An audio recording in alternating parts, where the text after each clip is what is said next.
Hi friends, అందరూ ఎలా ఉన్నారు? బాగున్నారా? అందరూ బాగుండాలని మనస్ఫూర్తిగా కోరుకుంటున్నాను. అండ్ ఈ వీడియో వచ్చేసి నేను ఫ్రైడే తీసింది. సో కొంచెం కోల్డ్గా ఉందని చెప్పేసి నేను డిలే చేశాను అప్లోడ్ చేయడము. మేమైతే 4 విత్తనాలు పోసామని చెప్పాం కదా. సో బిఫోర్ డే అయితే ఫుల్గా వాటర్ అయితే వచ్చేసినాయి. చిన్న చిన్న కాలువలకి అండ్ చెరువులు అన్నీ ఫిల్ అయిపోయినాయి ఫ్రెండ్స్. మా పొలానికి సరౌండింగ్స్లో చుట్టుప్రక్కల వాటర్ అయితే ఉంటాయి 3 సైడ్స్.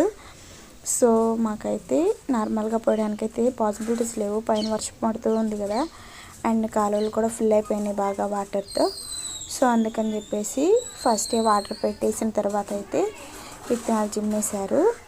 అండ్ ఇటు వచ్చేసి మనం ఇవి ఎరువు కోసం అయితే వేస్తాము. మామూలుగా పశువులు ఉన్న వాళ్ళైతే పశువుల పేడ అవన్నీ మిక్స్ చేసి వేస్తారు.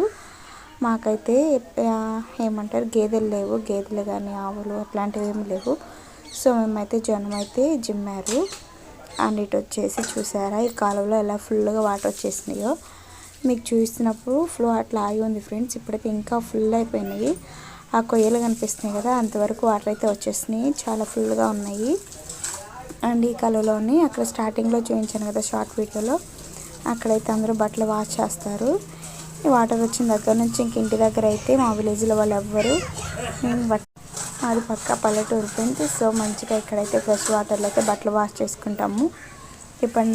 ఇప్పటి వరకు రెస్ట్ తీసుకున్నారు. ఇప్పటి నుంచి అయితే ఫుల్ హార్డ్ వర్క్ ఉంటుంది ప్రతి ఒక్క ఫార్మర్కి.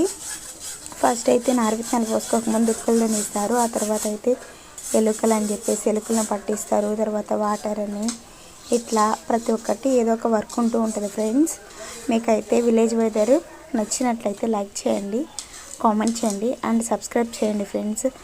చూసేసి సబ్స్క్రైబ్ చేయడం మర్చిపోతున్నారు ఫ్రెండ్స్. అండ్ సపోర్ట్ చేయండి. And thanks for watching friends. Thank you so much.